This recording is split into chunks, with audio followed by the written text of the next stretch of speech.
I hear you're a good finger I flicker. saw that, man. I'm no slouch.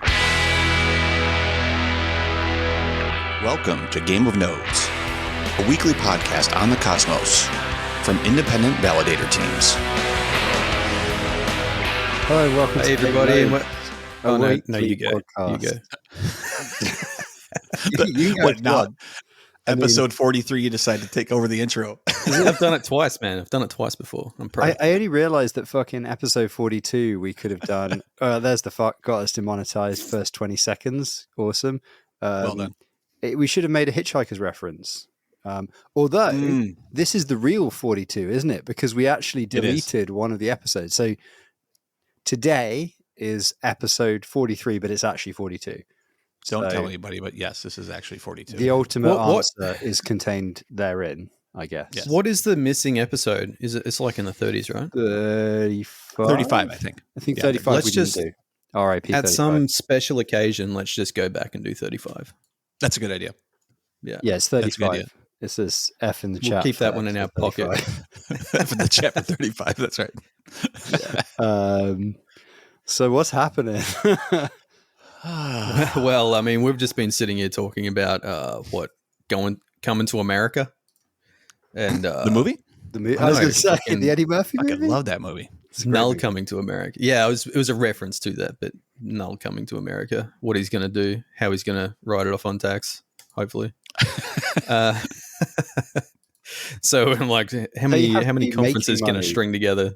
They have to be making money in order to write it off first. Isn't that like a problem? Well, you can in Australia now. You can write if you make a loss in a year, you can actually claw back tax from the year before. So I'm like, how much money can I lose this year, baby? Yeah, that's a strategy. Let's see how it works out for him. I like it. Yeah, go out with a bang, right? That's right. Yeah, YOLO. Whatever. You look like ass today, man. You look like slapped ass. It's not just ass. It's been a very trying 3 months. Would be my review of the last 3 months. We should. Maybe next week we should nice and early. I want to get this out of the road nice and early. Thank you everybody for joining the podcast. I see we've got 5 people in the chats today. Thanks for coming. Mm-hmm. If you aren't already, to all the listeners on the podcast version of this, follow us on Twitter, GameOfNodes_, and like and subscribe to our channel. Fucking hashtag Please. Marketing. Yeah, hashtag fucking let's ramp it up. He's going. And if you feel like it, do the just, advertise on our behalf, because we don't and we're shit. So that's right. That's some good marketing, though. I've just realized, it's crypto winter when we actually say something on this podcast. I was going to say, is this the Christmas episode? Technically, it is. No, we've been drinking mulled wine or some shit. It is Christmas. Next week we should do an end of the year wrap up episode. Yeah, top 5. Oh yeah, we should organize like a fucking like a video to go. Right. And I guess the other thing I should say is delegate to us, but don't bother. Your tokens are worth fuck all. So I think that the needle would have to move substantially for us to start making money, at least in our case. Yeah, we're going to start. We're moving. We're gradually looking at moving stuff off now onto. Maybe it's time for sponsored episodes, people. Yeah. Get onto Asset Mantle. Wait, Asset Mantle was shilling the stream link. Get out of here. Oh, right. How about it? What have we done for Asset Mantle? I don't know, but maybe we should start. Maybe we should. Really? They were shilling our stream link? Is like is that right? This is just like the J thing all over again. It's like just do people really know what we say on the show before they recommend them? They go watch it. They just see Cosmos and they hit yes. Yeah, exactly. Because it's kind of like, was it? Do not ask for whom the bell tolls. Something tolls for thee, right? That's right. We're something sledging something sledging thee. There you go. There you go. They're not even shilling our link. They're full of shit. So who's this bullshit jobs person who's running around following everyone? Your government stole our lives and forced you to destroy the biosphere via 3 to 4 billion bullshit jobs or to die of poverty. Yeah. On our stuff? Yeah. They got a lot of followers. They followed my account the other day as well. It must be because somebody mentioned your rant about bullshit jobs and they have a Twitter bot that follows for that phrase. Yeah, it's totally a bot. They're following 10,000 people. Yeah, I'm sure. Well, it's also Graeber's other book, isn't it? His other big book. Bullshit Jobs? Yeah, he wrote Bullshit Jobs. It's a thing. It's basically all about how in most schools, in a lot of schools of economics, they went, oh right, it's kind of natural that as soon as we get to the point we don't need additional labor, we'll just stop working. That was like the assumption that a lot of people made. Like John Maynard Keynes was saying, like I think it was literally like 1935. He was like, "Hey, by the end of the century, it's gonna be fucking great. Everybody will work a 3-day week. We won't need all that much shit. It's gonna be fucking magic. People can have much more time for leisure. We'll probably be doing loads of arty shit, whatever. It's gonna be awesome." And then obviously that didn't happen because what instead they did was filled the world with jobs that don't really need doing. And that is a very inaccurate summary of the entire book. Okay. Welcome to Game of Nodes Book Club. Ready to hit the intro again. Bow. Yeah, exactly. I was just thinking of like bullshit jobs that people are doing without being asked in the cosmos, and I was just like decided to hold my tongue. Isn't it? Overwhelming. The thing actually some funny ones. The thing that is like perennially, like in a bear market, nobody's making money, it is what it is. But the thing that's really surprised me, I mean, maybe it doesn't surprise you guys, but like, is the amount of things that have come out since the kind of bull run has ended and now we're into a bear market about people who were basically working pretty much for free on like not like just, I mean, and this is actually not to say that it's okay to work for free in any regard, but the not just like Discord mods and things like that, but like people who are doing actual work. Not really getting seeing much back given the massive extent of that bull run. Anyway, whatever. Yeah. By the by, it's funny times in the cosmos. Funny times in the cosmos. That's what I'll say. So I'm probably the only one today that's not actually aware of what's on the spreadsheet. Wow. That'd make two of us. Are we going to talk about? Is that why my only edits are mine? Yeah, Noel's off surfing or whatever. So I'm guessing biggest news of the week is Sif, right? Just disappearing? Deciding to just pop smoke and just fuck right off. It's just like, I'm going to head out. I'm done here, boys. I've had enough of your shit. See you later. I'm going surfing. Chain's running, but I'm leaving. Yeah, it's just like you'll do it just fine. I'm gonna let you guys handle this. I'm out. Maybe their shit got repoed. Like maybe someone come and took their servers out of the rack, and they're like, "Yeah, you're not paying your bills, boys." That happened a few years ago to a co-working space. It was either in Liverpool or Manchester. I can't remember. I had some friends that worked there, and apparently the repo people just arrived unannounced in the middle of the day. And just started taking stuff, and people were like, "Whoa, we all sublet. You can't fucking take that. That's not owned by the building." And the repo guys were like, "Well, we're taking it." And then there was basically a big brawl, but it was like these repo guys versus like nerds. Let's say 3 times their number in nerds, and nobody came off well. Fucking nerd squad going after the repo man with their stuff, but like it was just apparently a total shit show, and like I think the police got called, and it was I just have in my head, I'm imagining like fucking like a nerd like swinging a blade server at like a fucking repo man and like connecting. Just stand back. Fuck you. I feel like this is literally a thing that happened in The Simpsons in an episode where they were like nerds fighting jocks or something like that. Come over here. Well, I have this like image of like Frink getting cornered by some people and then like flicking out a flick knife, but I don't know if that's actually a real memory or if I'm just imagining Simpsons stuff that did not. Seems like someone could make a cool cartoon. Maybe make some NFTs with that. Just scenes of like nerds fighting fucking jocks. Taking out those PCI expansion little covers and use them as knives. Like, come on, bring it. Nerds in prison. So sifchain's gone, right? That's. Does anybody know actually what happened? Like, the thing is, it's such a funny thing. There's actually not that much to say about it, is there? Because it's just like, well, been on the way out for a while, I'd say. It's been it's on the way out, and the Bears starting to claim casualties.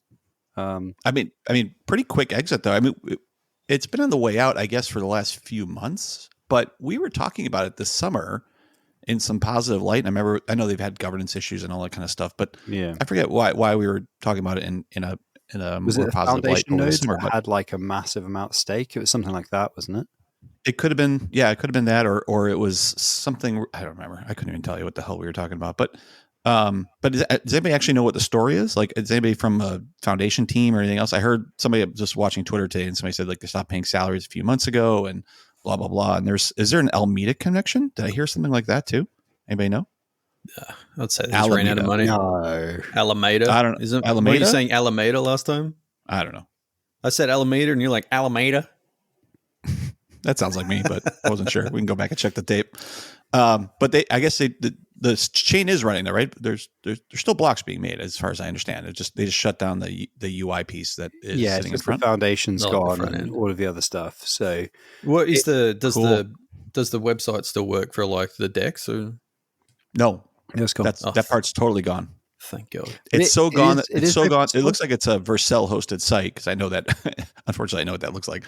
It looks like they just got rid of the whole property. It's gone. Yeah, but it is open source, isn't it? So somebody could conceivably bring it back up. I don't see why not. If they were so inclined. I did see something on Twitter about Posthuman running some sort of call today about trying to do something similar to that. But again, whatever. It's probably for. Isn't it funny that if you can't kill Kerberos, you probably can't kill Sif. Yeah, that's what I was just about to say. Like, fucking people just won't let shit die. That's true. They don't want to let shit die. Well, I mean, let the past die, kill it if you have to. It seems like as many people, like, it's even on Dig, it's like as many people just leave the set, and then there's always someone there to like pick up the mantle and be like, I've got you, buddy. Rocket emoji. Yeah, let's get you back on your feet, guy. Yeah. This was I mean, if we should have had a little bit. This is terrible to say. Maybe I shouldn't say this. We should have had a little death pool around chains. What would have gone? That's awful to say. I should have thought about that before I said it. But we could have done that. Like, what was that? That was a Clint Eastwood movie, right? Was that a Dirty Harry movie? Death pool. Yeah, where like they had the celebrities and the people were betting on who would be dead first. But we could have done that on Cosmos Chains. But that's really more. So you know how there's like platforms where you can just bet on like fucking anything, right? Like, you know, they just there's like platforms where you can just bet on basically anything. They've got pools on fucking so much shit. Like, you know, if there's something going on with the Royals or something, they'll be like, oh, let's make a pool about who's going to do what or whatever. Anyway, so have you like looked at have you looked at? No, well, this is a multi-part story. Have you looked at SGE, that betting platform in the Cosmos? Six Sigma. Yes. Yeah, Sigma 6. So they should do that instead of just being sports. They should have like user, you know, submittable like pools. They are. So they're going to do that. Like, are they the books? Yeah. I think I'm not sure when the user submittable piece will be, but they already have built the structure around where users can be the house, so they can actually create their own odds on specific types of things or specific bets they want to take odds on. And they did change their name, I believe, because I think sports was in the name before. And they got rid of that. Or now I think it's a Six Sigma. They just did it like just a little bit ago. Oh, did it? Because it was Sigma 6 Sports. So was it like Sigma 6? Yeah, I think they rebranded that a bit to get away from just a sports piece of that, where they can have the opportunity, at least down the line, to be able to do whatever. Or I could be wrong. Sigma 6 anything at all. What they might be doing, Noel, is that they might have Sigma 6 it's Six Sigma, not Sigma 6, but it's Six Sigma Sports. It might be like a sub brand under a larger umbrella. So they might keep it sports just for that, but then they have like maybe something else where you want to tip, where you want to bet on, chain deaths. Yeah, chain death. Well, Will's Kerberos die third quarter, fourth quarter, first quarter? It will not. Well, it will not. In the will comments, it die at all? Fuck Ben no. Davis says Kerberos is the Keith Richards of Cosmos mortality. So I'm guessing, totally that's one bet that we don't have to guess at. Oh my goodness! Such a culture-rich fucking. I love it. The memes are strong in the bear. That's the so between Ben and the-frey, like there's just fucking so much culture floating around here. There's a lot of culture floating around. I want to introduce some more culture. Last week, I realized I was quoting from the Graeber book, and I wanted to intersperse it with some bullshit from the Drill book, but I forgot. So I'm gonna read. You've missed your fucking opportunity, bud. You can't just. I'm gonna read. Yeah, we reach back into the. I'm gonna read a random pile. Drill tweet. So I've flipped to a random page. It's in the category named God. Let me just grip my fucking pillow. Yeah. This tweet, I don't know when it was sent. I should have checked. It says, I narrowed it down to the Church of Scientology and the United States Marines. Whichever one allows me to jerk off more wins this tiebreaker. That's the Drill tweet of the week. I quite like that. I like it. So we've also had a comment from Lil Gaines in the YouTube chat saying, bros. Welcome, Lil Gaines. I haven't seen you around in the chats before. Welcome. Like a boy band. Bros. Did you see that? Did you see that documentary from a couple of years back? It was totally insane. It was like a real life Spinal Tap. Oh. I think it's Bros. It was very, very good. Anyway. No. It's called Bros When the Screaming Stops. I would highly recommend watching it. Go in cold and you'll be like, who are these people? And how do they not realize how just badly it's amazing. Anyway. Bros, what do you all think about carbon credits? We talked about this for hours earlier. Regen is bullish on this stuff, on this shit. Actually, why did I just censor myself? I swear all the time. Ridiculous. What do you mean Regen is bullish about this stuff? That's like their entire existence is that stuff. Like, is that raison tetra? It's kind of like implied by the chain being about it, that shit. Yeah.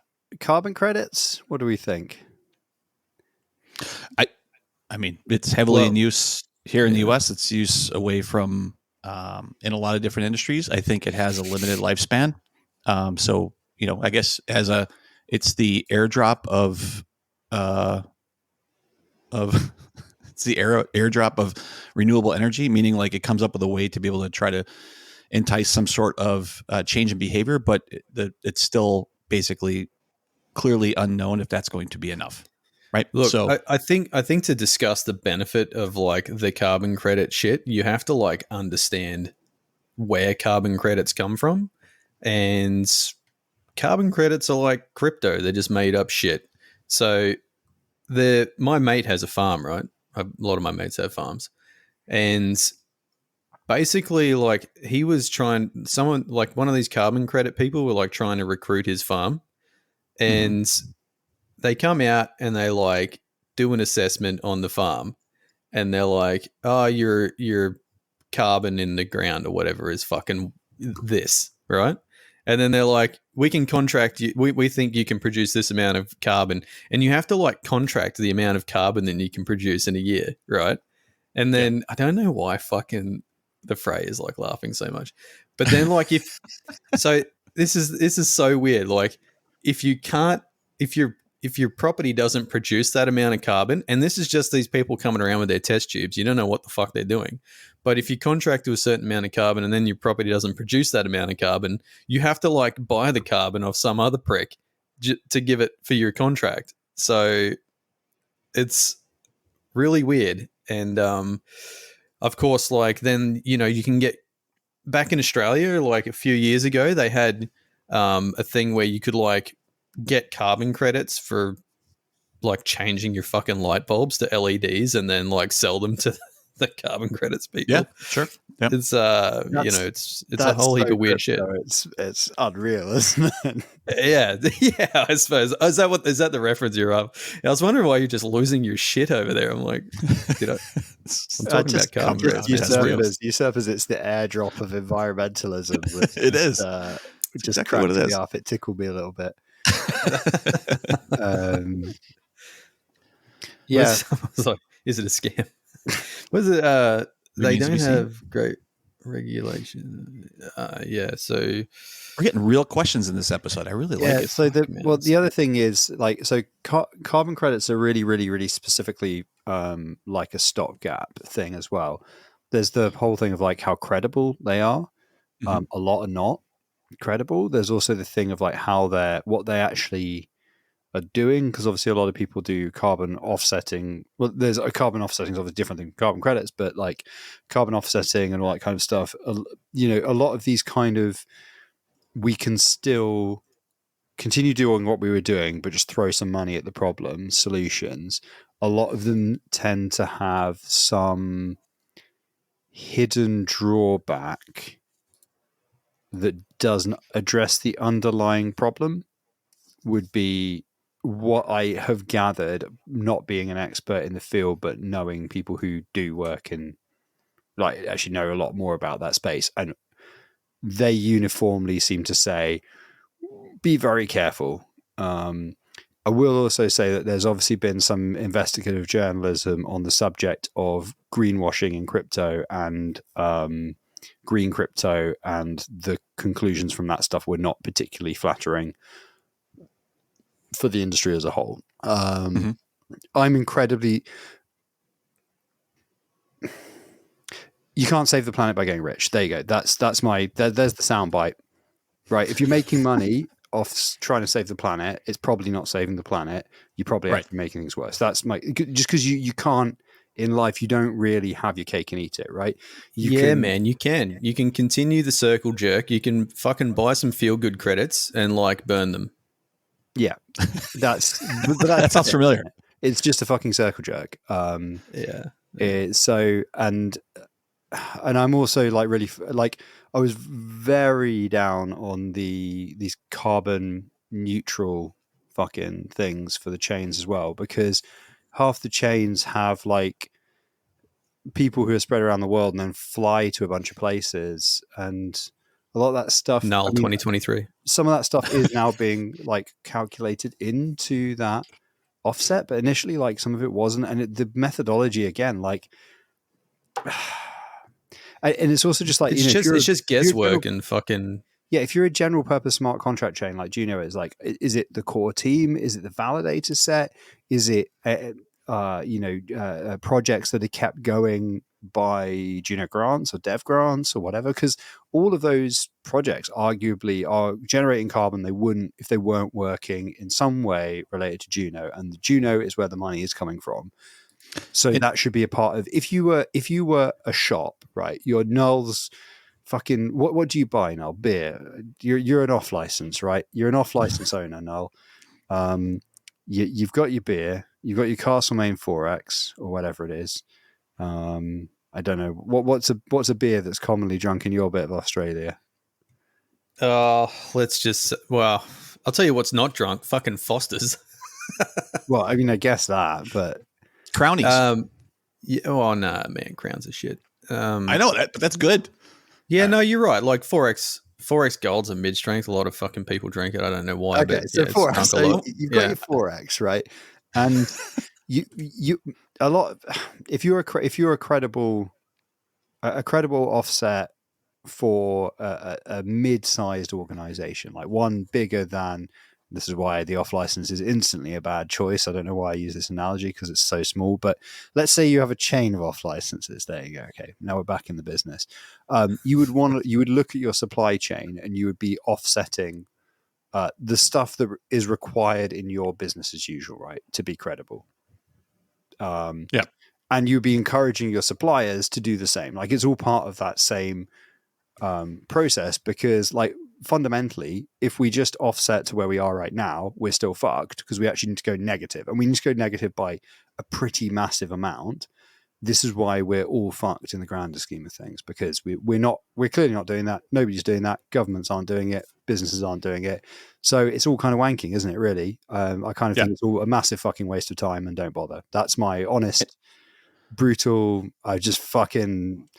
It's a nice idea, but like as soon as you take a step back and you go, well, it's even if it's credible, which is dubious, even if it's perfectly worked out and the methodology is fantastic, which is possible, it's still like, whoa, you know, and it's not.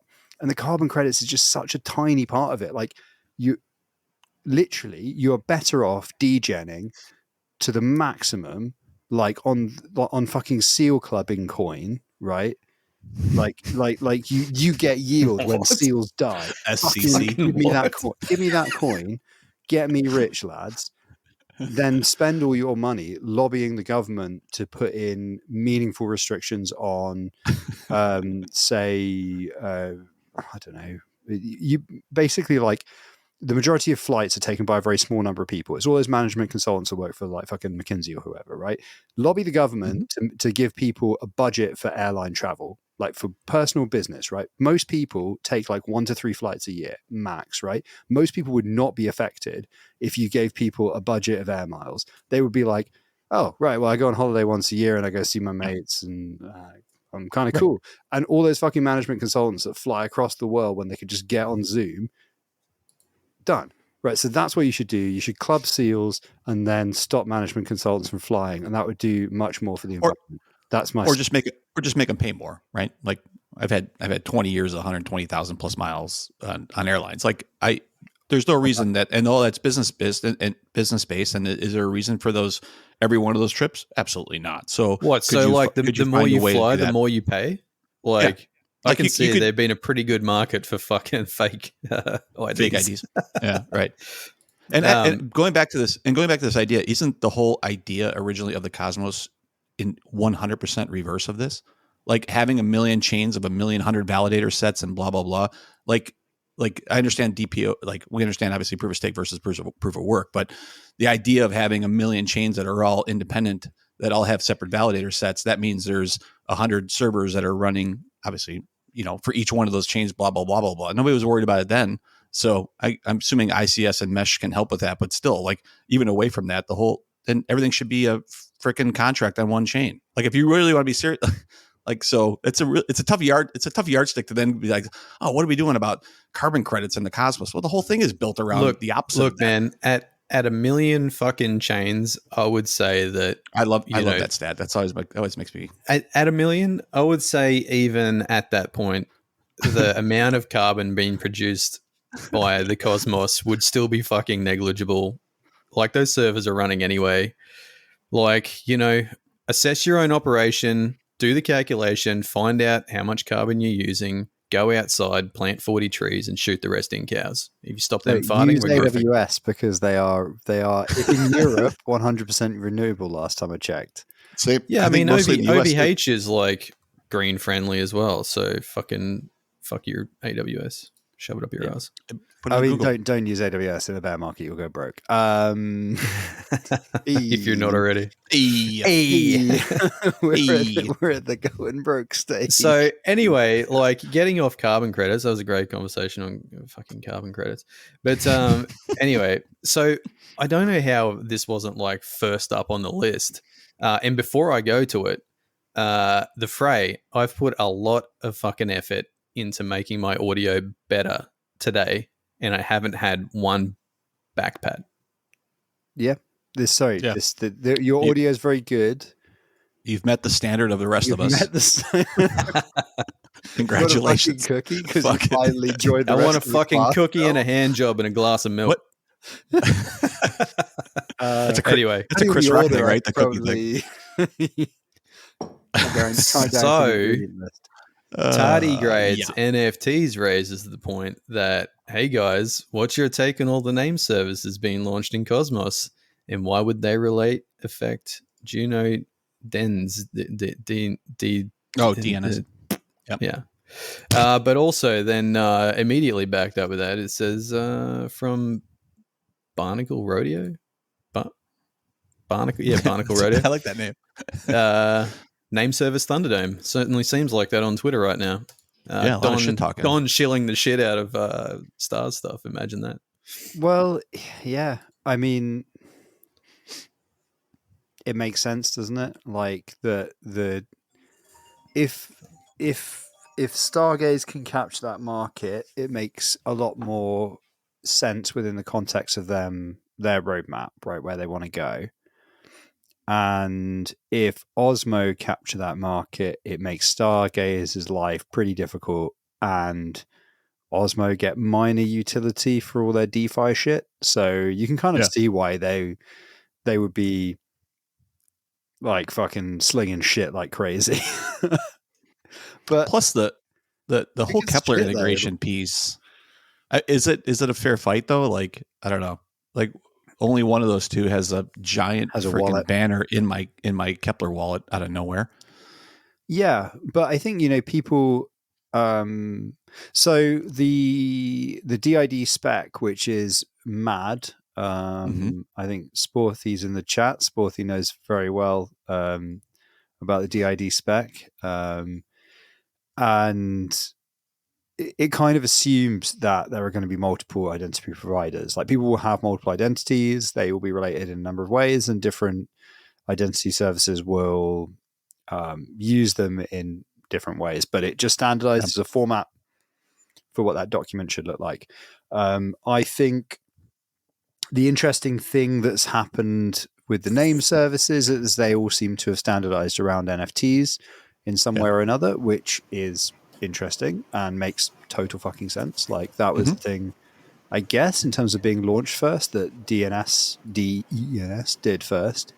To say, was that was also an NFT, right? Is there any difference in that? Yeah, it was, and specifically it was an on-chain NFT. So most NFTs are data is on fucking IPFS. It was very specifically a CW721 with on-chain metadata. So that was the argument with that one. It was unfortunately didn't get traction with all of the many gatekeepers you need to actually make that sort of general purpose. But it's also kind of fine, because the assumption of people who have thought about this a lot and people who've been working on this stuff is that there will be a lot of identity services, there will be a lot of name services, because of course there will. Right. So thunderdoming it doesn't really make sense. You just got to like build the tool that makes sense for where the users are, and then use that one. And naturally, over time, some will find a niche and some won't. What I think it'll actually be good, because hopefully people will realize that any name service that's charging you a bunch of fucking cash and then getting you to renew it every year is a fucking scam. And you're not going to fucking mint Elon Musk and then have him come along and give you $1 million for it. That's fucking stupid. And if you mint Nike, you're obviously not going to, like, just the use of names as speculation is kind of dumb. Well, that was the argument with ICNS versus some of the Stargaze stuff. Was ICNS at least tried to tie it to another authoritative source, although I wouldn't really consider Twitter the right. Well, it might be the right one for right now, but they should have a couple more than that available. Stargaze is tied to Twitter as well. That's the whole point. No, it doesn't. No, Stargaze is just one per address, but there's no tie to anything else. You can mint whatever the hell name you want. Yeah, but you can then attest that your Twitter account is your Stargaze name. Okay, I don't know that part of it. Yeah, so I think the biggest bullshit out of all of this is fucking people advertising in Kepler. Yeah, that's bullshit. Yeah, that is bullshit. I think we can all agree that bit is bullshit. That's a bit. I mean, and I don't understand how this works, because if I did register my Stargaze name because it was just first, and as a validator it was in there, and Jorge and I were talking about it. But can I get a .osmo on both chains? Doesn't that work? Because on Stargaze I do get like a .osmo, and doesn't that also work in ICNS? Isn't it the same kind of like dot at the end? And how the hell do I get? I guess it depends on the integration, right? They're just smart. So it's going to, but it depends on the integration. Like, into what are you putting .osmo? Like, I've got to. That's even someone worse, has right? to implement it. Yeah. So, it's going to get fucking confusing. So if I register one address on if I have a name and I point at one at .osmo on one chain, I point at .osmo on another, then based on the source, it might go to one address or the other. I guess so, right? Because decentralization. Yeah, it would be cool. Yeah, I mean, if you do it to the Kepler one, then it would go to the right one. If you did it to the other one, it would go to the other one. Yeah. Fun times. So that's fun time. So it's and that routing is not my decision. That routing is based on whatever source is using that DNS name, right? So this is why, over time, I think you're going to see it get really fucky, and then you're going to see people go, oh, fuck, let's just see what is out there that, semi-resolves this. And it will be interesting. Like DID is one of the ways that there is an attempt to standardize, so that you can just say, okay, point it at a resolver, pick one, like choosing an RPC, right? You choose an RPC, you query it, you get a result. The RPC might be configured differently. The principle is kind of the same, except the registry behind the RPC might be different as well. So maybe more think of it as like RPCs for different chains. So like instead of selecting a chain, you'd select the resolver for a DID resource, I guess, something like that. Yeah.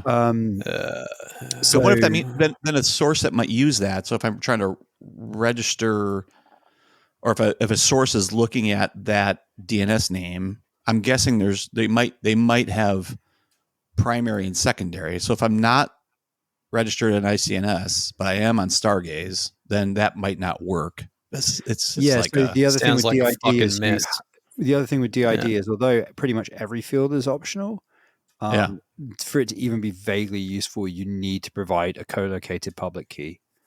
So that makes it straight away like better, because you're just like, okay, well, I have a PGP key here, or I have an ED 25519 or whatever, Yeah, that's how everybody refers to them.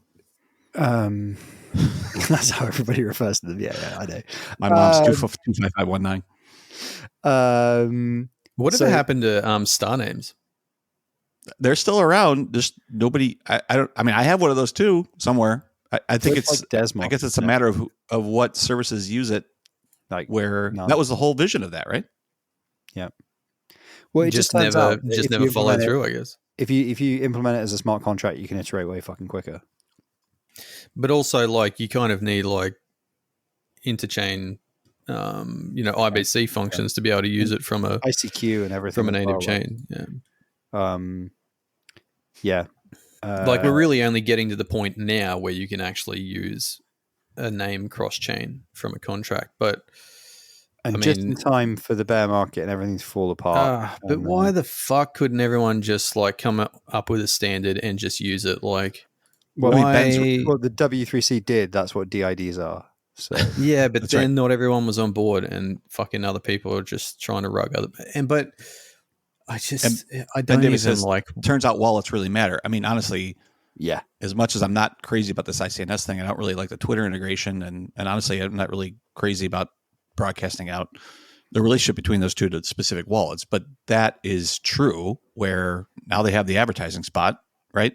How much of the Cosmos uses Kepler over Cosmos Station, and like basically, the move for me, for example, is I don't want it like linked to any of my actual wallets. So no one else can get get the name.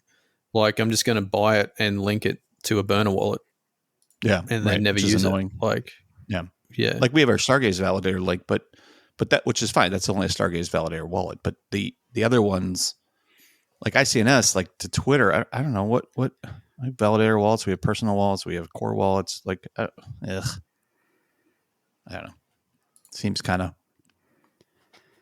Yeah. I agree. It seems like and also your name for the interchain, like this branding is really like, this is the chosen. So tough for Stargaze names to be able to launch in this type of situation when now, like, this is a little bit of an unfair advantage, because it kind of seems like since it has Kepler integration and there's a huge banner in my wallet, then therefore this is the winner, which is, I don't know if that's what the community has decided. But equally, taking a step back, all of it's NGMI anyway. So why? That's always a good. Why worry about it too much? Well, I mean, it's obviously not. It's so rudimentary. Mm-hmm. Like, and I say that as somebody who's written a fucking name service. Like, it's right. It's we're all just inching these ideas forward, but like something that's actually mass adoptable or usable is a long way off. And true, it's maybe not a long way off. It's not that complicated, but like, you think about like how complex it was to get sort of addressability working in context of the internet, Web 2, right? Which for all the fucking bluster and fucking cake and everything, no count has worked out yet for the interchain. Like IBC is the closest thing, and we're only just getting a query layer for it. So, TCP/IP for blockchains, that's the whole deal. We're only just beginning to sort of get there, and so much of the other peripheral support here is not standardized yet. Right. So I think that that's the big picture, is that like the protocols aren't really stable yet, let alone the UIs, let alone all this other stuff. But it's all kind of driven mad by this sort of the land rush element of crypto, where it's just like, we got to get it out there, blah, blah, blah. Like, yeah, sometimes you can get an email address that's pretty fucking great, and maybe you can sell it to somebody, but 99% of the time you fucking can't. That's the point. When we get to that point, then you'll be like, these, because that's the thing, like, when you think about it, something like DID, the spec is just going, instead of like null@gmail.com, it's going like DID : null : some DID this Gmail : null, right? It's just a universal globally unique namespaced identifier. It's the same as a fucking email, like, because W3C, they know about namespacing, they know about global uniqueness. It's not that hard to come up with a strat for that, but it's all the other shit which we just we're a long way off on it. So but yeah, what's the GON, what's the Game of Nodes official on this name service thing? Doesn't matter. YOLO. Yeah, meh. I think YOLO is where we're at. I mean, we're actually writing version 2 of name service at the moment to be rebuilt with DIDs and some other stuff. Sporty's actually been doing some of the work on that. Cool. Which has been cool. It's me dragging my feet and being shit and tired. And shout out Sporty, keeping the boat afloat. Shout out to Spoo, who may not still be in the chat. So yeah, I think it's still an interesting problem space, but I would think that I used to work in RDF. I think that addressability is really important and really fun and whatever. And if I get to work on it, I kind of just always like chipping away at it as a problem, but I don't anticipate we're going to have things solved anytime soon. So one point, this Swarthy just said DIDs kind of force you to decouple identifier from identity, which is, let me rephrase it. DIDs kind of force you to decouple identifier from identity, which is true. I also think that the identity problem also exists. So I don't want to take that away, because the name service thing is useful, but it's not identity. But identity is another great problem to solve. Which I don't think this is that's where Web of Trust stuff is, which is really interesting. That is honestly, that is fascinating. If we come back to like this idea, like we've been talking about, like valid use cases and all those types of things, that is the use case to solve. That use case, that somehow this technology and kind of shared trust and decentralization, that if that problem can be solved in some sort of way, or chip away at that problem, I think that is the killer use case here. Yeah, I mean, that's the one that I kind of, if I had to say where my heart is on problems that I'm really interested in, addressability is always the one, because I spent too long working in RDF and linked data, and I kind of I like the idea of computers talking to computers and just being able to navigate between that as a user. Like the idea of RDF and linked data as a machine readable layer for the internet, I think is one of the most powerful ideas that never really happened that I've ever heard of in computing. And as a graph data freak, I'm like, wow, that's cool.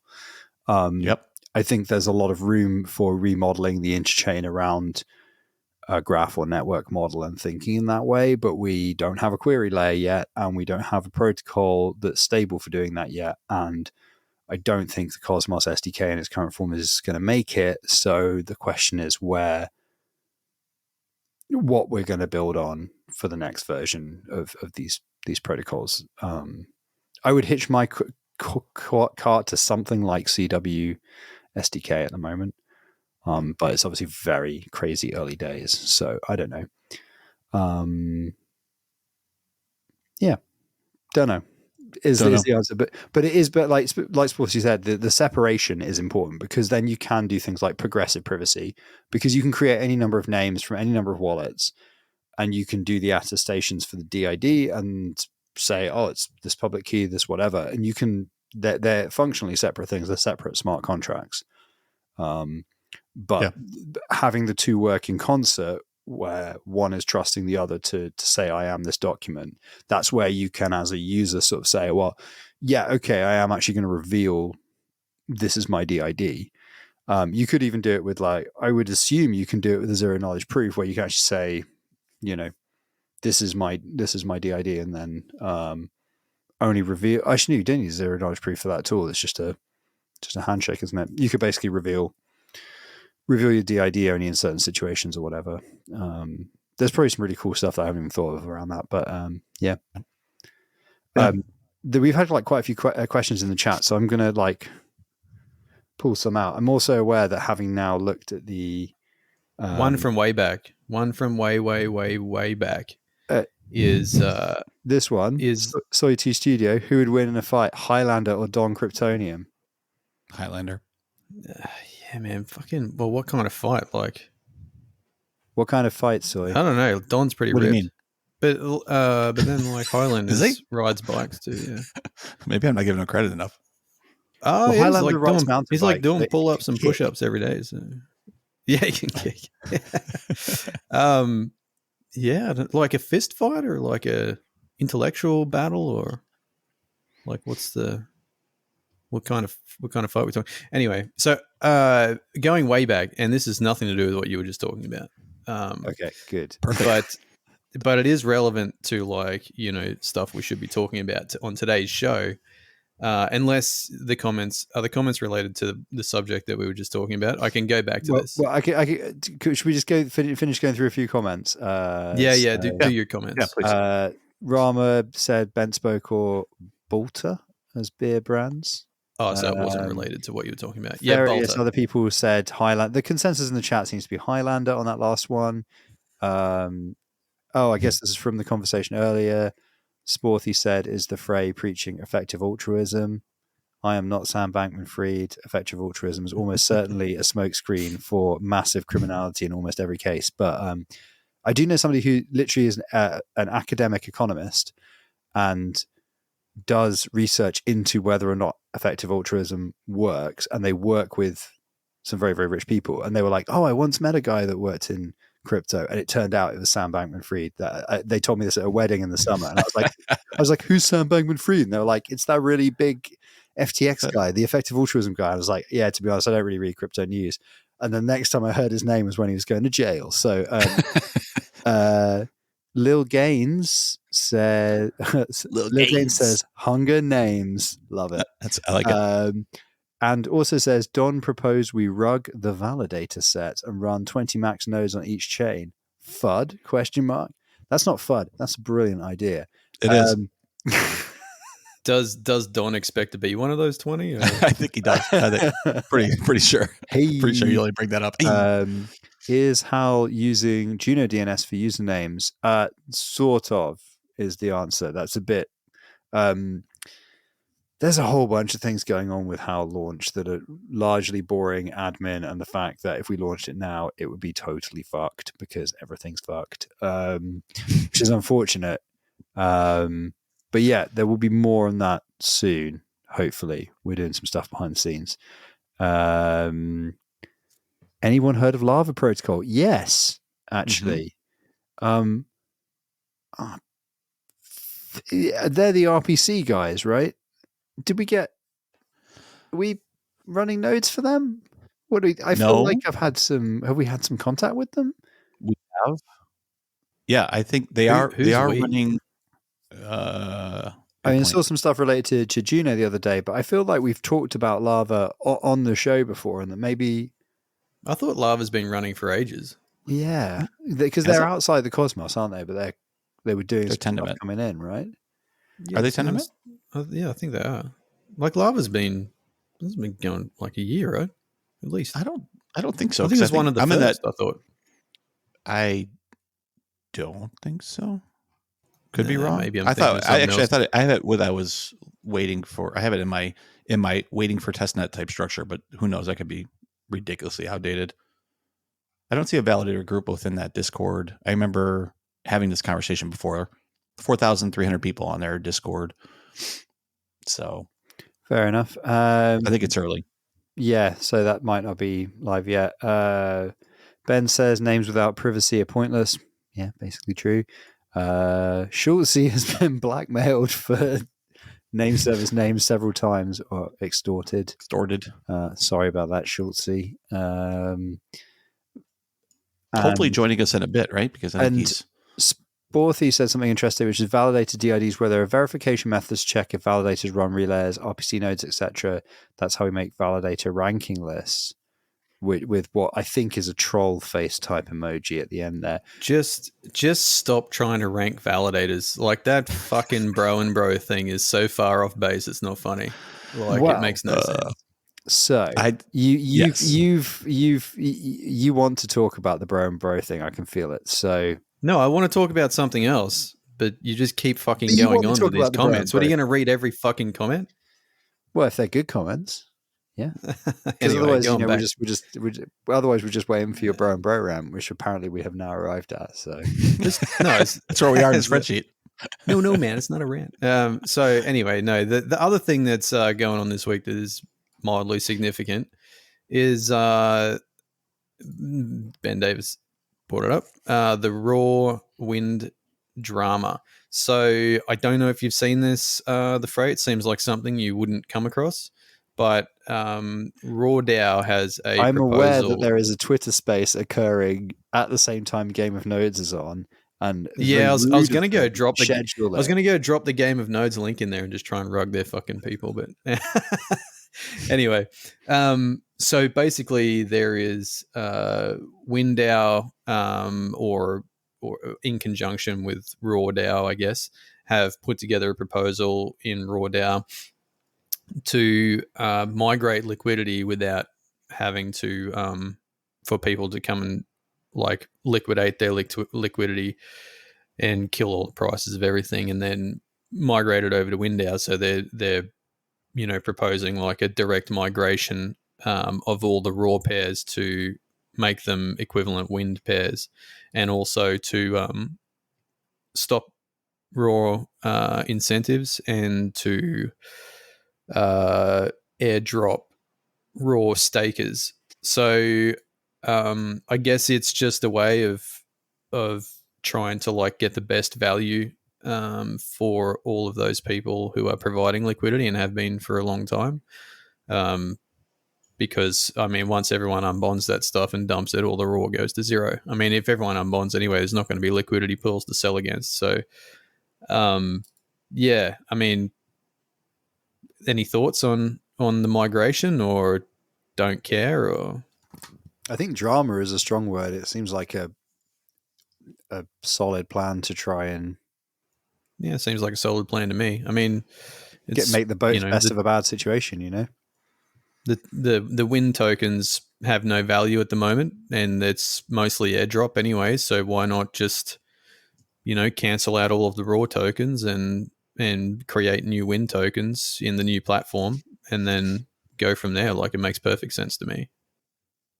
You're not rugging any of the communities. Like, there's no value to wind. You can't buy it, so you're not like destroying any value for anyone yet. And then you automatically, pick up liquidity in the platform straight out of the gate. So it makes perfect sense to me. Man, it's a good idea. Cool. Approved. Can we talk about something else? It's got the Game of Nodes rubber stamp. I feel like you guys wanted to talk about the... I don't care about either. Okay, so the Bro and Bro rankings are not a fucking new thing. They've been around for a long time. People just... Have they? Yeah. Like they the first ranking they did, I think, was on... it was like a Grafana dashboard, wasn't it? It just said whether the value... No. They came up with this scoring system. I think it was Osmo, the first one. And it was like a year ago. And what did you think it was? No, go ahead, please. So I think it was like a year ago or something like that is when they came up with the first one, the first iteration of this. And it was just like a spreadsheet basically, like in they had a table in I think it was just a table, and they somehow scored all of these validators, and not surprisingly, theirs was ranked highly. But I had a look at the current iteration yesterday because someone tweeted about it. I looked at it. I looked at our score on there, and it was dismal. I don't know how they are coming. Like, we've got 3% self stake on Juno, and that was ranked lowly. And then they had like some other metric, which I didn't understand. It's like confidence. I don't know what in the fuck this confidence in. It was based. Confidence was self stake. Yeah, it was based on self stake. How do I get like a out of 20.48 confidence for having self staked like 17,000 Juno? Because like it's just a percentage, so it's not. Yeah, but like, that makes no it's sense. Not raw amounts. Totally with it you. should be a dollar value. Like if you're going to use that, right. But at the moment, that would be very flattering. It's just percentage. Yeah. So like if you actually rank pretty low with a decent self stake, it's a lot easier, right? Like so. Yeah, and then the decentralization is based on your rank in the thing, and it's just all these metrics that they've come up with, and it's I don't know, vote on the metrics if you're going to do something like that. But anyway, it all seemed pretty arbitrary to me. Like there's some decent models behind it, and I understand the math that they're trying to do it. I think like not shitting on them. Yeah, I mean ultimately, it's fucking impossible to do it based on some sort of structure and metric, right? So I just don't. I'm not. To be fair, I'm not shitting on Bro for doing it. No, me either. I'm just saying that I don't think that any kind of ranking system can be fair and equitable because of the just sheer breadth of contribution you can make is not capturable in some sort of ranking system. And like when it's not even that said, we are trying to do that, not ranking, but score validators as the delegation sub-DAO, right? And it's an extremely difficult task coming up with the criteria to be fair and equitable to capture everybody's contributions appropriately. And it's subjective, man. There's no other, you can't, not everyone's going to be happy. People feel like their contribution is going to be more than what the score is given for it. And that's just, people are going to be like that no matter what. Like, you can give people a big score and they might feel like they need more.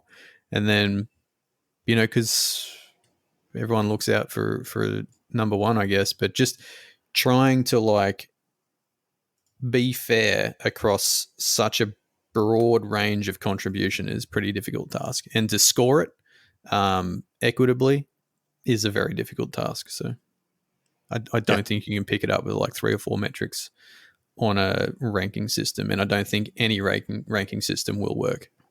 So maybe the problem is that we need a ranking system at all. And no one asked for it. Well, no, but the point is, it's a failure mode, isn't it? That's why a ranking system has happened, and it's a failure mode, and probably the fact that you can play politics to get more delegations than technical competency is an indication of what's actually going on here, which is that gradually in proof of stake, validators have become representatives of the community in some way, shape, or form, which is what many people, us included, on this show, were talked about with Prop 16, which is that it kind of looks like we're heading towards validator set as some kind of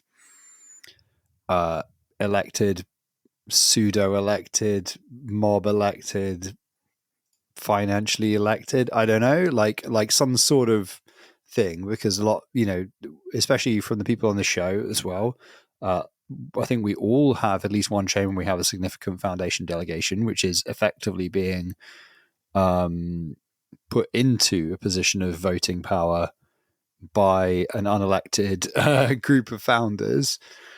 So I mean, it's one of those weird things where it's crossing a lot of different metaphors, isn't it? Like it's crossing the streams a bit, where it's like, well, but is this actually a governance system, or is it actually just an economic system, or is it actually just about the chain's integrity. And, once you take double, we were talking last week about whether or not we even need double signing penalties, right? Once you take double signing out of the picture and you take downtime out of the picture, you don't really need technical competency anymore. And that's like, so if you take out the technical competency, then then it's like, oh, okay, it's probably fine that it is just a political contest to be a validator, right? Yeah. So, but it kind of feels like we're in a weird failure mode at the moment where the validator set is not so large that it's deliberately unmanageable for the purposes of actually being decentralized, but it's small enough that it's like a popularity contest, but with these weird other things thrown in, like the economic element, like the foundation element, like shilling. Yeah, right. But you can still double sign, and you can be down like Mo, right? And Sure. so actually, that episode shows that you need to not be a schmuck. You need to actually be technically together enough to stay up, with the caveat that all of us could potentially make a mistake. There for the grace of Mo go I. But yeah, I don't know. I think maybe it's just the immaturity of the concept of proof of stake. Maybe. Yeah. So here's an interesting comment. The Nothing Show. I shouldn't have to run a validator to participate in governance. Sir, you don't need to. Everybody can vote their own wallet, and their vote overrides the validator's vote. So everybody who is staked to anything is a governance participator. All they have to do is vote. And just to reiterate that, if your validator votes one way and you vote a different way, your vote overrides the validator's vote. And I think there's a public perception that your validator just votes for you, and people don't understand that. They can override it. This is like my problem with the Cosmos governance is like, I think that idea and the way people are so concerned about how validators vote totally breaks the whole governance structure. Like I don't think that the Nothing Show, that comment is not unique. And it's a real problem, right? Like validators, like this whole idea that validators vote non-voting shares, especially if you have a percentage of the ecosystem that doesn't know that their vote counts or can vote, even makes that situation worse. So I just think it's just a broken model. And I think the underlying issue with that is, I think the concern with people saying that, oh, validators should vote that, is that if they took that away, nothing would pass, because it would never pass quorum. That's the real concern. The real concern is that everybody voted their actual wallets, nothing would pass. And that software upgrades are tied to governance. That is an ugly fucking reality. But if validators only voted their wallets, and individuals like the Nothing Show voted their wallets, the quorum level would have to be extremely reduced. And that is a bad look on the Cosmos. That is the underlying thing of it. But then the thing is, again, it may be, there are other proof of stake systems where they don't require a governance vote for software upgrade. And once you take that out of the picture, then lower quorum doesn't seem like the end of the world, right? I think it's fine. I don't think there's a problem with a quorum issue. I think it's just a bad look. Like, I think that's all it is. I think it's just branding. I don't think it's an actual problem. Like if people who care about it and want to vote, then they should vote. And validators have some carry big wallets, and some don't have anything in here, right? So if they don't carry a vote, like, that's my big issue. Is you might have a top 10 validator that has literally nothing in their own, no personal tokens, no validator tokens, but they might carry 4% of the vote. That's why. The Nothing Show says, I did not understand that in relation to I think wallets being able to vote their own tokens. Nothing against this person. Like, I think that's a pretty large issue, right? Yeah, so you are not alone. There is a common misconception that never really gets clarified. And just in relation to the reaching quorum. So a lot of times during votes, usually comes from founders or like chain bulls, but right. I see the metric a lot of the total vote percentage. Like they'll say like, oh, like 80%, 87 point whatever percent of the vote power was voted in this proposal. I think that's disingenuous to be saying shit like that, because that is 80% of the total VP is voted, yes, but more than likely by the validators, not individual wallets. Like, if they're going to put statistics like that around, they should be saying the percentage of individual wallets that, yeah. Well, they should say the percentage coefficient shit, then you could have 70%, 40%, 50%, whatever VP be like 10 validators. Or less. Exactly. So they should use a metric more like percent of wallets that voted. But I mean, a lot of those wallets probably have fucking 0.01 token. You know what I mean? Yeah. So there's some other good comments in the chat related to this discussion. So Barnacle Rodeo says, flat staking distribution across validators with true random block proposers. So the flat staking distribution is a really interesting idea, which, going back to November 2021, which feels like a fucking ice age ago, I remember having a conversation with the other Frey about, because in the context of T-Grade, right, which they've subsequently launched and doesn't have a staking module, it has its own system, but about how you would do weighted, and we've talked about it on the show before as well, and with Ethan when he was on, about how you could sort of like level off stake, right? A very simple way is just to put in an anti-handler and say validator set number divided by 100 divided by validator set number is the percentage. If you're above that, then can't do any more. Intercept the delegation transaction and say, no, we're not going to accept that one. Which I think is possibly what Ben Davis was alluding to there with filtering makes more sense. But yeah, there are also people have done some thinking on flat staking distribution and how you do that either programmatically or via other mechanisms. It's a quite interesting discussion, but it's a bit it's a bit of a rabbit hole. True random block proposers,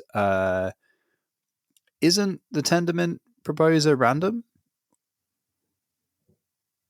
It's not. No, it's based on VP. It's based on VP. Oh, of course it is. Because you make more if you have more VP. So on at least another network that we or a couple of us validate, it has a leader election. It's distributed proof of stake, but with a leader election system, like you commonly find in a large distributed system. And as a result, you can predict roughly how many proposals you'll make in a given period of time, but the proposer is actually not random strictly. I think it might be round robin actually, rather than random. But it's not random, because I thought you could actually predict who's going to be sending blocks. I think it's round robin, isn't it? Because you can predict, and yeah. But there are other chains like Holochain, I believe, also has a leader election system and is random. In order to do random election, you have to do some different things to Tendermint, but there are a lot of merits potentially for doing that in exchange for the complexity you get in other areas.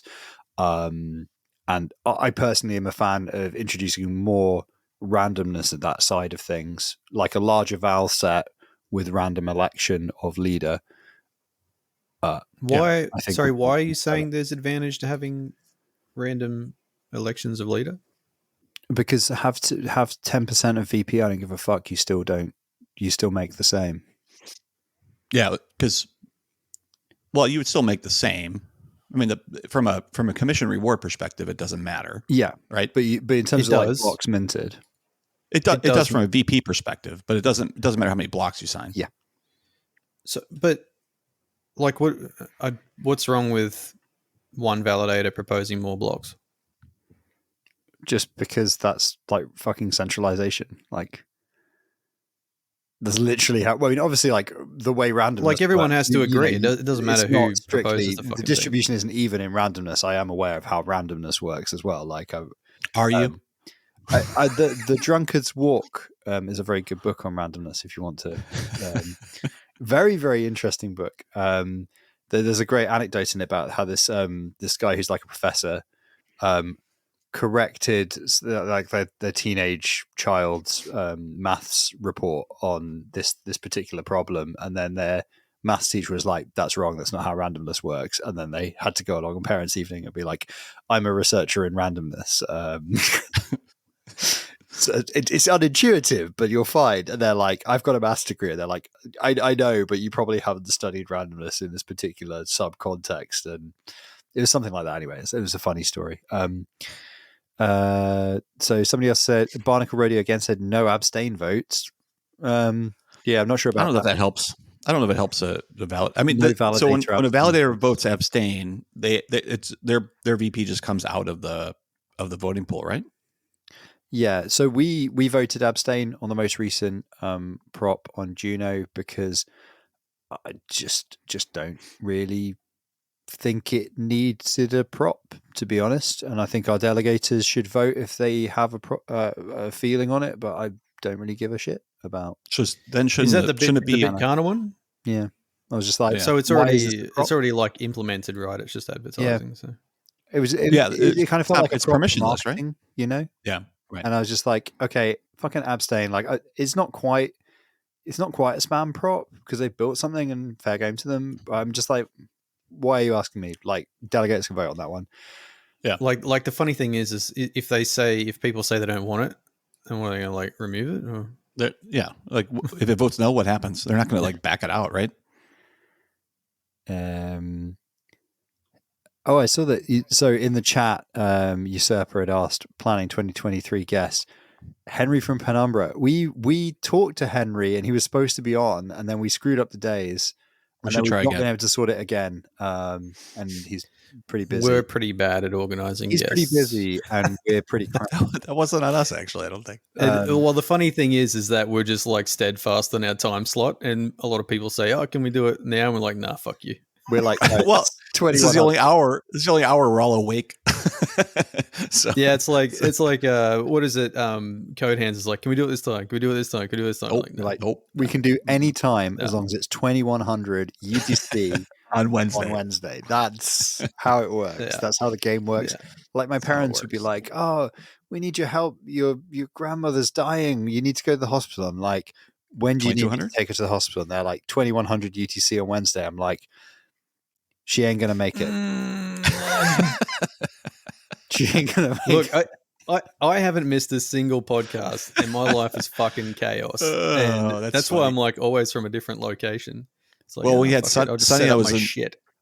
When Sonny was on a few weeks ago, he was in Australia, right? And we were trying to coordinate with him, and they're like, "It's really early Australia time. Can we move it back?" We're like, "No." You're like, "No." We have this every week. Like, I'm like, you can go to drinking beer on the ground. Exactly. No, we've proven that somebody else can do it 42 times. Again, just another times. comment that I feel we should just bring up because it's been addressed in the chat, but for those on the podcast player, Alien said, "Is it possible to overpower votes of a validator from its delegators?" The answer is yes. Just to be clear, if a validator votes one way and you as a delegator vote a different way, and all the delegators do, the validator, the net number of votes will be more. It's just 1-to-1, like the delegators vote, right? They would in that sense they would just vote their own wallet. Exactly. Or they would vote whatever's delegated to the validator. The only way the validator, even thinking about the block of votes that the validator has, as soon as people start to vote their own wallet, thinking about that as one homogenous block doesn't really make sense anymore, because the only vote within that the validator controls is their own self-stake. I think that's another piece. I think people get concerned about how validators vote, but realistically, in a functioning ecosystem that has a high amount of participation, then the validator should be reduced to only voting their own shares, because every one of their delegators are also voting. So it's extremely important for anybody who stakes in any of these chains to be able to watch and be able to participate in governance, regardless of who you delegate to. It doesn't matter. Your votes still count, because if you don't vote and you vote and you let your validator vote, they get big heads, and then they get all preachy on fucking Twitter and shit. And then they feel like they're righteous and all this type of stuff because they're guiding the chain. But that guidance is just because of a system that's created that doesn't necessarily It wasn't meant to be that way. It meant to be that they're picking up the spare from the delegators actually voting. So be forceful and vote your shares, please. I think, definitely like vote your shares, but also like spread the word that you can actually do that. Because seriously, it's kind of annoying. Like when people like leave you as a delegator because of your vote and they're like, oh, I don't want to vote that way. And I'm like, well, just fucking vote. Like, right. You don't have to like, I've been good to you this far and you don't like one thing I do and you fuck off. Like, have you reviewed all of the past votes of the person that you're like redelegating to make sure they've had your back this whole time? Like, just vote your wallet, man. I remember seeing on Twitter at some point in the last couple of months. I can't remember which validator it was, but somebody was like, my validator's voted in some way I don't like. I hate this. And then there was like two validators have responded being like, well, you should redelegate to us, because don't think this was on, I can't remember how we vote. They're like, you should delegate for us then, because our voting record's great. One of them had only done like 22 out of 45 proposals or whatever at the time. It's not the vision. You don't even fucking vote. Like, it's not the fucking vision, right? That's not the vision of how this works. Right? Your vision is to miss the gov vote. Like, So don't forget also that your validator votes on all the bullshit, boring fucking votes that no one wants to like vote on. Like, the 120th goddamn Kajira fucking vote in like 3 months. So also, I don't see anyone banging their drum on Twitter about, how they're enjoying doing 120 votes in 3 months.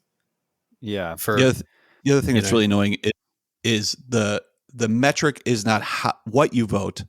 It is if you vote.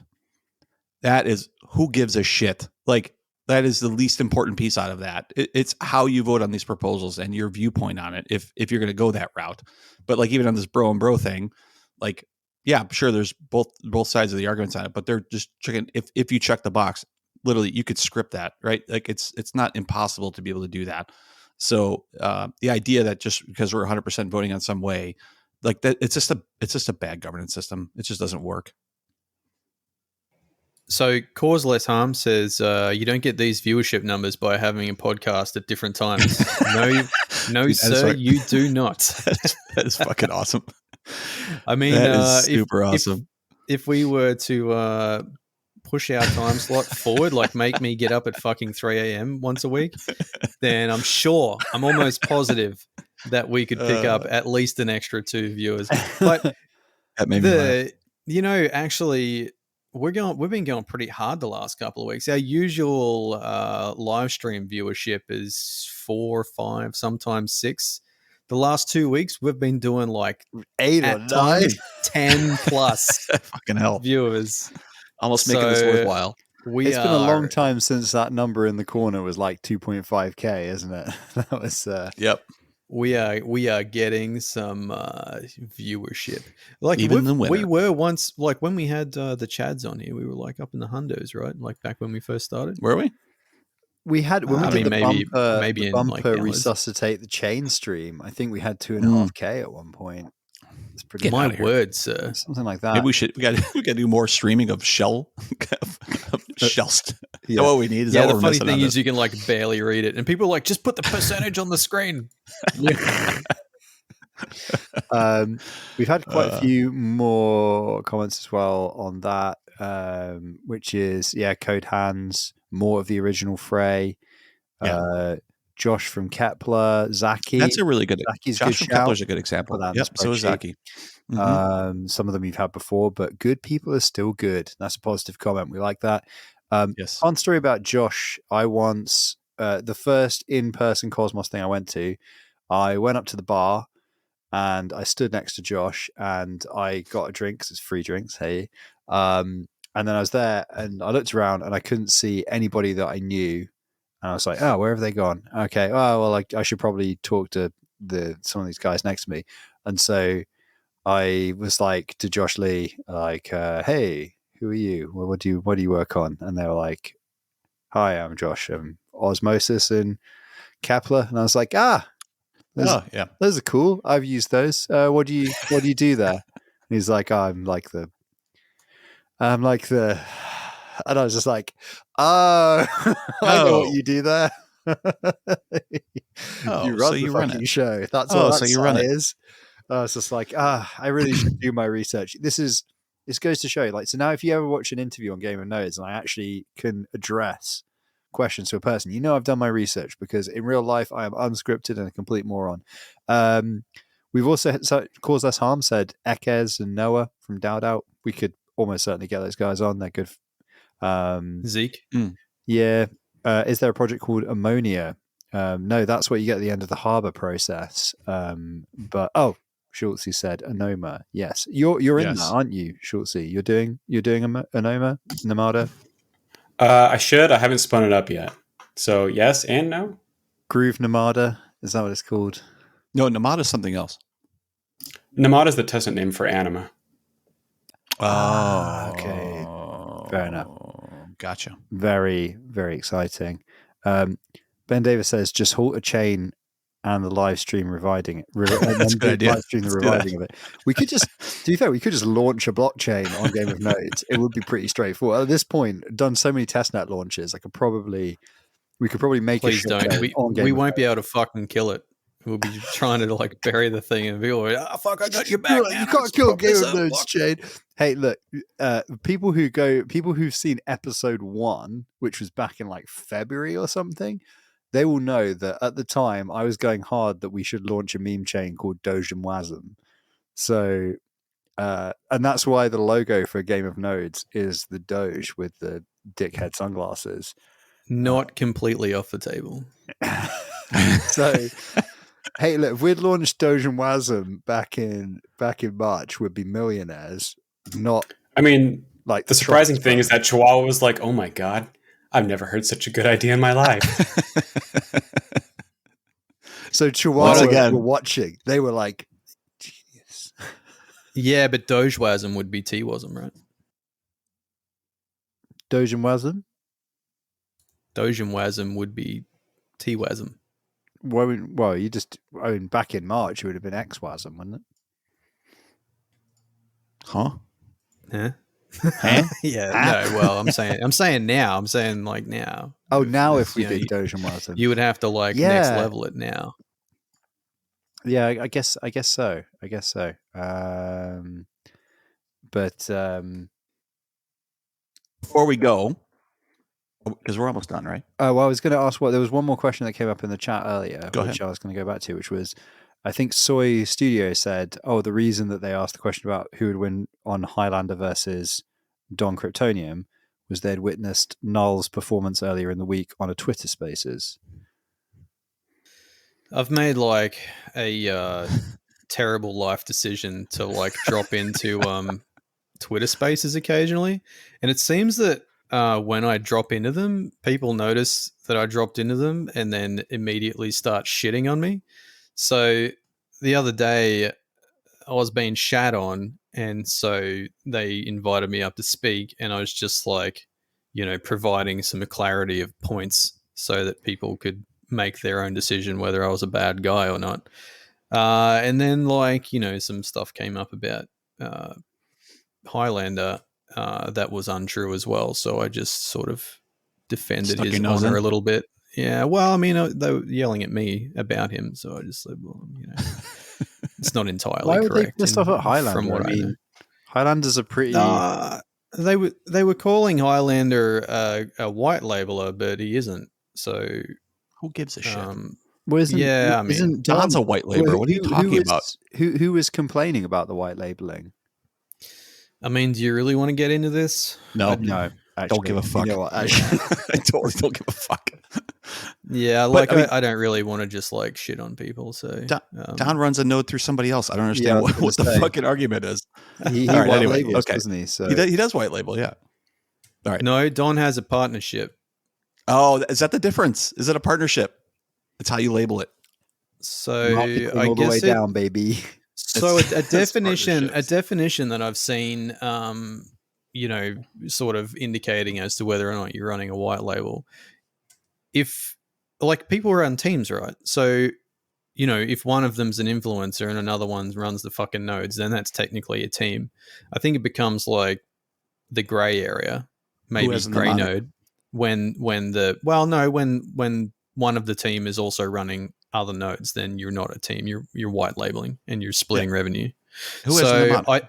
I don't know what the exact situation is with Don's stuff, so I can't really like make an informed comment about it. But when Highlander and I have no idea how to say his name, Quafake or whatever. He's on the show, Yeah, I know, but I still don't know how to say. I don't either. Like, I can just see the numbers and shit in my head, and I'm like, I don't know how to say that. But when they teamed up, right, it was they were both running their own nodes. So I guess like for a while there, I guess they were sibling at some point, and probably I don't know if they still have like multiple nodes, but they were trying to rebrand both of their nodes into the same situation. But they formed a team. Like they're not running two separate brands, if you know what I mean. So far as I know, anyway. Yeah. And again, I think if you're running nodes and you don't have the mnemonic, you're a white label. That's all there is to it. Like you're just running infrastructure, so therefore you're a white label. If you can't vote and you don't have a mnemonic, you're a white label. Doesn't matter, right? So, well, I mean, like if say I might employ people, right? I hold the mnemonic. I'm not going to hand it over to all of my employees. But that's under your brand. If they were running under their if they were running nodes for you and you held the mnemonic, but they're 100% the infrastructure and they have then they don't carry it, then that's a white label. That means they're white labeling your nodes. But that's not what's happening here. They're just employees. That's different. Yeah. Right. All right. Not before we go, employees. It's just me and Joe. All right. Before we go, it is the holidays for my mates. 43 episodes in. I did want to get you something for the holidays. But you're across the world. I can't get these types of things. So I did get you something for the holidays, which I want to give to you now.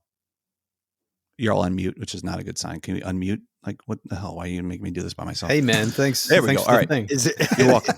Have you rewritten the words to "Oh God, you rest"? I had to think about like what could I give you, since like it has to be digital in some sort of sense because we're all spread out and everything else. And maybe this year we'll see each other.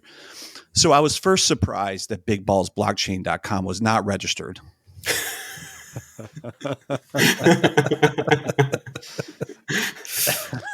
So I did set up a clear indicator of our reach. I did set up a little bit of a redirect. So nullmames, the-frey, and Schulte at Big Balls Blockchain does come to your email. So you can feel free to give that out to partners and your attorneys and your CPAs and other loved ones to say nullmames at bigballsblockchain.com will come to you. And bigballsblockchain.com. Right now it goes to Game of Nodes. Null, it can go to Kingnodes if you want it. You're welcome. It is beautiful. So I appreciate the three of you. I hope you guys use these. Don't use them for anything sensitive because they're going through like some weird like public bouncer. So they just bounce like your info, whatever. So don't whatever. You only get one email, right? But please give them to your family and loved ones. Mom, I have a new email. It's nullmames at bigballsblockchain.com. That is classic, man. So thank you. That's you can try. You're welcome. Gift. You're welcome. I thought hard around what we could do with these big balls, but there you go. It's been a good year of 42 episodes. I really appreciate the time and the growth of this 10-person podcast. Yeah, shout out to thank you. When are we going to do all of our crew for getting through? We could do Big Balls NFTs. We could come up. We own the domain. We can do whatever the fuck we want with that domain. You know, the funny thing is that just no one has given a fuck for 43 episodes. We should do. We've been we in the spreadsheet, right? There's an extra column that we don't talk about where we have the Game of Nodes merch corner, right? We should do a piece of Game of Nodes merch next year. Maybe we should do a Twitter poll. Is that what people do for engagement? They do a Twitter poll because we've got 3 t-shirt ideas currently. There may be more. We have drop-in 9s. We do drop-in 9s. We have fungible as fuck. Those are all good on this t-shirt, by the way. We have WAGTJ, which stands for We Are All Going to Jail. That was Prop 16. That's like back. That's a long time. That's an old one. Yeah, an old one. So we should maybe put up like a Twitter poll on which one we some merch. We can make it because if we make it before you guys all go to ETH Denver and give me FOMO, then you can all like send me a group picture of you wearing it, and then I'll be like, I'm covered in sick, which will probably be. Do you know what I think? Maybe we should like mint 10 of those and give them to like our 10 viewers. That maybe we should go back. Maybe we should go back through the episodes and see like who has been in the chats for like, you know, over the 43, like who is the most highest frequency viewer, and maybe pick 5 of them and mint 5 shirts and send them to the viewers. Maybe that. I like it.